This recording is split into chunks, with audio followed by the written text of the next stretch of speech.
कि साबुन का भी हलाल, कपड़े का भी हलाल, देसलाई का भी हलाल। अजीब तो तमाशा है कि साबुन हलाल, सब्जी पे टैग लगा हुआ है हलाल का, ये तमाम चीजें फर्जी हैं। ये सारा का सारा पैसा आतंकवाद के लिए, लव जिहाद के लिए और धर्मांतरण में दुरुपयोग होता है। सर्टिफिकेट से होने वाली कमाई आतंकवाद में खर्च हो रही है। मैं उनकी इस बात से इत्तेफाक नहीं रखता हूं। हलाल सर्टिफिकेशन के नाम पर एक खोटी कौड़ी भी नहीं। ये गोरख धंधा, अंतर्राष्ट्रीय गोरख धंधा, इस पर कंट्रोल होना ही चाहिए। देखिए, जब आप खरीदारी करते हैं ना, तो सामान खरीदते वक्त ये जरूर देखें कि कहीं उस सामान पर हलाल सर्टिफिकेशन तो नहीं लिखा हुआ, क्योंकि हलाल सर्टिफिकेशन के जरिए होने वाली कमाई भारत के खिलाफ आतंकवाद में टेरर फंडिंग के तौर पर इस्तेमाल हो रही है। लव जिहाद, टेरर फंडिंग और धर्मांतरण के लिए इस्तेमाल हो रही है। हलाल सर्टिफिकेशन वाली कमाई का इस्तेमाल आतंकी गतिविधियों को फंडिंग करने में। हलाल के आतंकी कनेक्शन का यह दावा यूपी के मुख्यमंत्री योगी आदित्यनाथ ने कर दिया है, जिसको लेकर आज जबरदस्त चर्चा है। हलाल का आतंकी कनेक्शन बवाल मचा हुआ है। विपक्ष कह रहा है साहब कि योगी आदित्यनाथ अब दरअसल इस्लाम के खिलाफ फ्रंट फुट पर खेल रहे हैं, और कई मुस्लिम धर्मगुरु कह रहे हैं कि हलाल को आतंकवाद से जोड़ना मुसलमानों को नीचा दिखाने की कोशिश है। हलाल का आतंकी कनेक्शन, ये वाला जो बयान दिया योगी आदित्यनाथ ने, ये चल भी रहा आपकी टीवी स्क्रीन पर, जो उनका पूरा बयान है कोट अनकोट हम वो सुना रहे हैं। ये दिया कहां वो भी जरूरी, गोरखपुर में आरएसएस के दीपोत्सव कार्यक्रम में योगी आदित्यनाथ ने बयान दिया, और हलाल सर्टिफिकेशन का सीधा टेररिज्म से कनेक्शन बता दिया। फंडिंग हो रही है, हलाल सर्टिफिकेशन की कमाई का इस्तेमाल आतंकवाद फैलाने में हो रहा है। योगी ने कहा कि हलाल सर्टिफिकेट के नाम पर एक बहुत बड़ी साजिश रची जा रही है, बहुत बड़ी साजिश चल रही है, ये योगी आदित्यनाथ ने कहा। उन्होंने कहा कि हलाल के नाम पर आतंकवाद के लिए पैसे जुटाए जाते हैं। इसका इस्तेमाल कहां हो रहा है? धर्मांतरण, लव जिहाद और टेरर फंडिंग के लिए होता है हलाल का आतंकी कनेक्शन। बयान जो योगी आदित्यनाथ का वो आपकी टीवी स्क्रीन पर चल रहा है। योगी आदित्यनाथ ने बताया कि साहब लव जिहाद, टेरर फंडिंग और धर्मांतरण के लिए फंड विदेशों से नहीं आ रहा है। ये भी एक नया दावा है कि फंडिंग जो विदेशों से नहीं हो रही है, बल्कि ये पैसा हलाल सर्टिफिकेशन के जरिए जुटाया जाता है। वो कह रहे हैं यूपी में तो बैन कर दिया मैंने, पूरी तरह से हलाल सर्टिफिकेशन बैन यूपी में। उन्होंने कहा भी है यूपी में अगर एक भी हलाल सर्टिफिकेट वाला उत्पाद बिकते पाया गया ना, सख्त कार्रवाई होगी। हलाल सर्टिफिकेशन की बात करते हुए योगी आदित्यनाथ ने यह भी बता दिया साहब कि देश में हलाल सर्टिफिकेशन से लगभग, वैसे आंकड़ा सुनकर दिमाग घूम जाएगा आप लोगों का, 25,000 करोड़ रुपए का कारोबार होता है। 25,000 करोड़ रुपए का कारोबार होता है। वैसे कोई मान्यता प्राप्त सरकार द्वारा ऐसा कुछ नहीं होता, लेकिन उसके बावजूद 25,000 करोड़, मैं बार बार कह रहा हूं, ये स्थिति, सिचुएशन तब है जब देश और राज्य सरकार की किसी एजेंसी ने इन संस्थाओं को मान्यता नहीं दी है। यह हलाल सर्टिफाइड करने की कोई मान्यता सरकार द्वारा नहीं दी गई है। योगी आदित्यनाथ ने भी बताया कि हलाल सर्टिफिकेशन के नाम पर हो रहे गोरख धंधे का पता चलते ही उन्होंने क्या किया, नवंबर 2023 को यूपी में हलाल सर्टिफिकेट वाले प्रोडक्ट पर कंप्लीट बैन, ब्लैंकेट बैन लगा दिया। कह रहे हैं पिछले 2 साल से यूपी में कोई भी संस्था या कंपनी हलाल सर्टिफिकेट लगाकर प्रोडक्ट नहीं बेच पा रही है। यूपी में नहीं होगा, अब ना हो पा रहा है। हलाल सर्टिफिकेशन के नाम पर फर्जीवाड़ा कैसे किया जा रहा है, इसको ना योगी आदित्यनाथ ने एक उदाहरण देकर समझाया, माचिस की मिसाल देते हुए समझाया।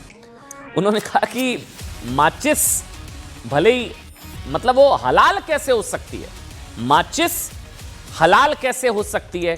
माचिस तो झटका वाली है, अगर माचिस की तीली को हलाल की तरह रगड़ा जाए तो कभी जलेगी नहीं, वो तो झटका वाली है। सुनिए। खरीदते हैं तो सामान खरीदते समय एक चीज जरूर देखिए, क्या उसमें हलाल सर्टिफिकेशन तो नहीं लिखा हुआ है। यानी हर वस्तु में हलाल सर्टिफिकेशन। हमने यूपी में बैन किया है, मुझे लगता है कि आज यूपी के उत्तर प्रदेश के अंदर कोई उसको खरीदने का या कोई बेचने का दुस्साहस नहीं करेगा। साबुन का भी हलाल, कपड़े का भी हलाल, दिया सिलाई का भी हलाल। मैं भौचक था, एक अधिकारी बोला साहब इसमें, मैंने कहा भी देखो नहीं नहीं नहीं एक षड्यंत्र है भाई। मैंने कहा माचिस तो झटका वाला है, आप एक झटके में लगाएंगे तो तभी आग जलेगा, आप हलाल करते रहेंगे तो कभी जलेगी नहीं वो माचिस। तो मैंने कहा इससे बड़ा झूठ क्या हो सकता है। अच्छा, लेकिन चलिए ये उदाहरण जो भी दिया योगी आदित्यनाथ ने, उससे इतर ये बहस बहुत बड़ी है जो योगी आदित्यनाथ का बयान कि हलाल सर्टिफिकेशन का पैसा टेरर फंडिंग में इस्तेमाल हो रहा है। मैं आपको कुछ बैकग्राउंड देता हूं। योगी आदित्यनाथ ने इतना बड़ा दावा किया है। दरअसल 2 साल पहले यूपी में हलाल सर्टिफिकेट वाले प्रोडक्ट पर बैन लगने के बाद भी कई जगह पर यह सब हो रहा था। कई जगह हलाल सर्टिफिकेट वाले प्रोडक्ट बेचे जा रहे थे। पिछले साल, ध्यान से सुनिएगा, यूपी एसटीएफ ने हलाल सर्टिफिकेट जारी कर कई कंपनियों से अवैध वसूली करने वाली संस्था हलाल काउंसिल ऑफ इंडिया के 4 सदस्यों को गिरफ्तार कर लिया था। बैन के बावजूद यह सब चल रहा था। जांच में क्या पता चला था वो सुनिए। हलाल काउंसिल ऑफ इंडिया के कर्मचारी कंपनियों को हलाल सर्टिफिकेट देने के एवज में 10,000 रुपए वसूलते थे। ठीक, फिर नवंबर 2023 को लखनऊ के हजरतगंज थाने में हलाल सर्टिफिकेट देने वाली 4 कंपनीज के खिलाफ नामजद एफआईआर दर्ज करवाई गई थी। नामजद क्या क्या था? नंबर 1, हलाल इंडिया प्राइवेट लिमिटेड चेन्नई, संस्थाओं के खिलाफ जो एफआईआर हुई थी उनके नाम है। नंबर 2, जमीयत उलेमाए हिंद हलाल trust Delhi. Number 3, Halal Council of India Mumbai. Number 4, Jamiat Ulema Mumbai. अब सुनिए आगे जो बता रहा हूं, टेरर कनेक्शन, टेरर फंडिंग वाला जो एंगल आया कहां से योगी आदित्यनाथ द्वारा। एफआईआर के मुताबिक इन चारों संस्थाओं पर शक जाहिर किया गया कि हलाल सर्टिफिकेट देने के कारोबार से होने वाली कमाई का पैसा ये संस्थाएं देश विरोधी तत्वों तक पहुंचा रही हैं। ऐसा करके एक समुदाय विशेष के खिलाफ आपराधिक साजिश को अंजाम दिया जा रहा है। एफआईआर में आशंका जताई गई कि इस राष्ट्र विरोधी साजिश में देश को कमजोर करने वाले अन्य तमाम लोग भी शामिल हैं। इन पर आतंकी संगठनों को फंडिंग करने की आशंका भी जाहिर की गई। आरोप लगे कैसे? यानी हलाल सर्टिफिकेशन से ज्यादा, सबसे ज्यादा फायदा, ये आप जानते हैं, जमीयत को हो रहा है। हलाल सर्टिफिकेशन, जमीयत कौन? आतंकवाद के आरोपियों का केस जमीयत लड़ती है। ये तो कोई ऐसा छुपा हुआ फैक्ट है नहीं। उनके बचाव में बड़े बड़े वकीलों की फौज खड़ी की जाती है। उनकी फीस कहां से आती है? मतलब एक एक पेशी के लिए लाखों रुपए की फीस ली जाती है। मैं आपको उदाहरण देता हूं। जैसे ना, एक हुआ था अहमदाबाद सीरियल ब्लास्ट 2008, उसमें German bakery blast 2010, Kochi Mumbai Rajasthan में आईएसआईएस की साजिश के केस, साहब 26 गैर आतंकी हमला, 26 गैर आतंकी हमला case, Jama Masjid blast case. आतंकवाद से जुड़े कई मामलों में जमीयत आरोपियों का केस लड़ रही है। तो फंडिंग का इस्तेमाल क्या यहां हो रहा है, यह भी सवाल उठे। पिछले साल जमीयत के खिलाफ गृह मंत्रालय को एक याचिका दी गई थी जिसमें मांग की गई थी कि जमीयत के आतंकी संगठनों से संबंधों की जांच हो।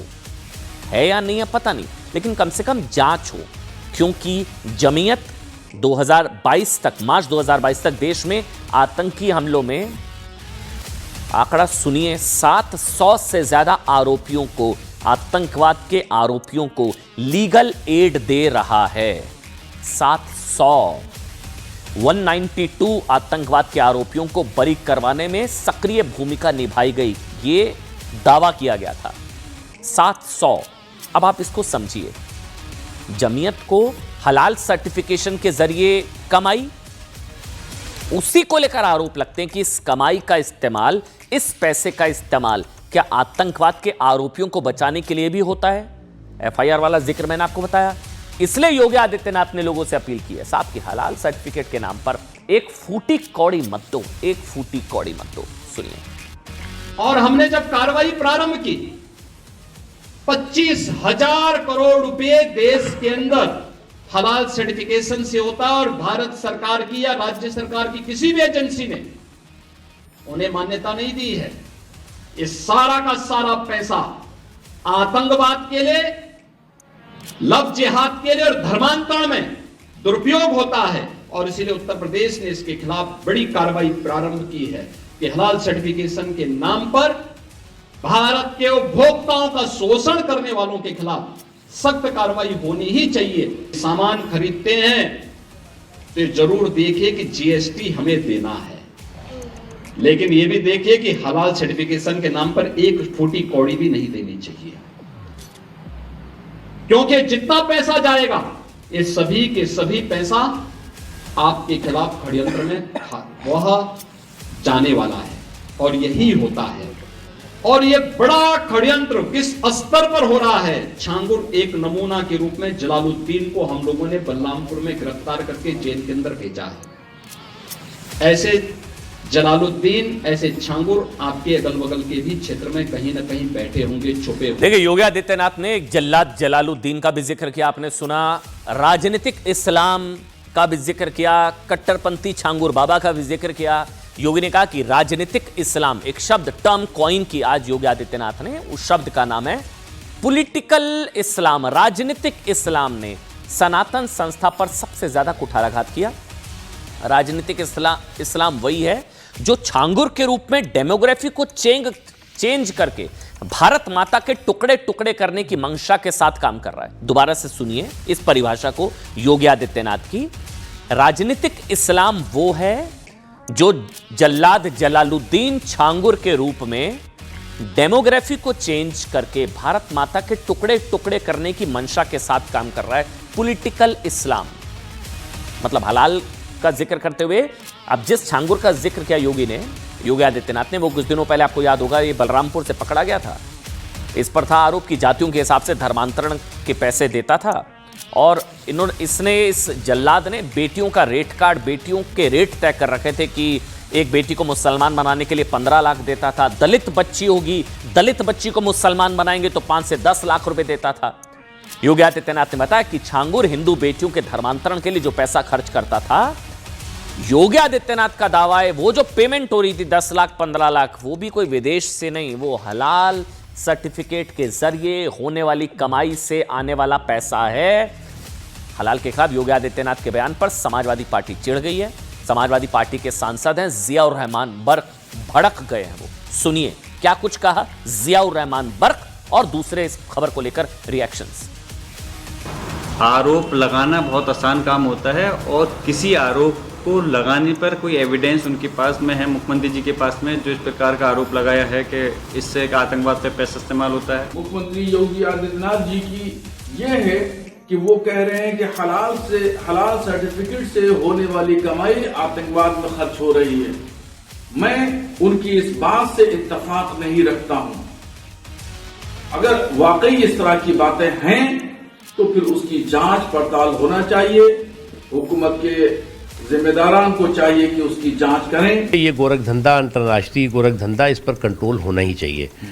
हलाल सर्टिफिकेशन के नाम पर जो हराम फर्जिफिकेशन का धंधा है, वो यहाँ पर दुकानें चल रही हैं कि साहब हम जो है वो हलाल सर्टिफिकेशन की दुकान चलाते हैं। ये इंटरनेशनल दुकानें पर चलने लगी हैं यहाँ से, उस पर कंट्रोल ज़रूरी है। वैसे आपको जानना चाहिए अखिलेश यादव वाला बयान जो था ना, उस पर भी आज योगी आदित्यनाथ ने जवाब दिया। दिवाली पर दिए जलाने को फिजूल खर्ची बताने पर जमकर प्रहार किया। कल अखिलेश यादव ने दीपावली पर दिए और मोमबत्ती जलाने पर देश को क्रिसमस से सीखने की नसीहत दी थी, याद है? दीपोत्सव की परंपरा पर सवाल उठाए थे। योगी आदित्यनाथ ने कहा साहब गद्दी तो विरासत में मिल सकती है, बुद्धि नहीं। ठीक सुना आपने, गद्दी मिल सकती है विरासत में, बुद्धि विरासत में नहीं मिलती। कुछ लोगों का बचपना जीवन भर नहीं जाता है। अखिलेश यादव पर जबरदस्त प्रहार किया। योगी ने अखिलेश यादव के उस बयान पर भी प्रहार किया जिसमें उन्होंने कहा था कि वो सैफई में दुर्योधन की मूर्ति लगाएंगे। योगी ने कहा जब हमने ब्रज तीर्थ विकास परिषद का गठन किया तो अखिलेश यादव ने कहा था कि वो दुर्योधन की मूर्ति लगाएंगे। वो राम द्रोही नहीं, कृष्ण द्रोही भी हैं और सनातन त्योहारों के विरोधी हैं। सुनिए। अखिलेश यादव ने कभी इनकी पीड़ा को समझा होता ना तो इतना भचकाना बयान नहीं देते। और इसीलिए कहते हैं, इसी के लिए कहा गया है ना कि गद्दी विरासत में मिलती है, बुद्धि नहीं मिलती है। बुद्धि नहीं मिलती है, उसके लिए प्रयास करना होता है। यानी वे राम द्रोही ही नहीं है, कृष्ण द्रोही भी हैं और सनातन पर्व और त्योहारों के द्रोही भी हैं।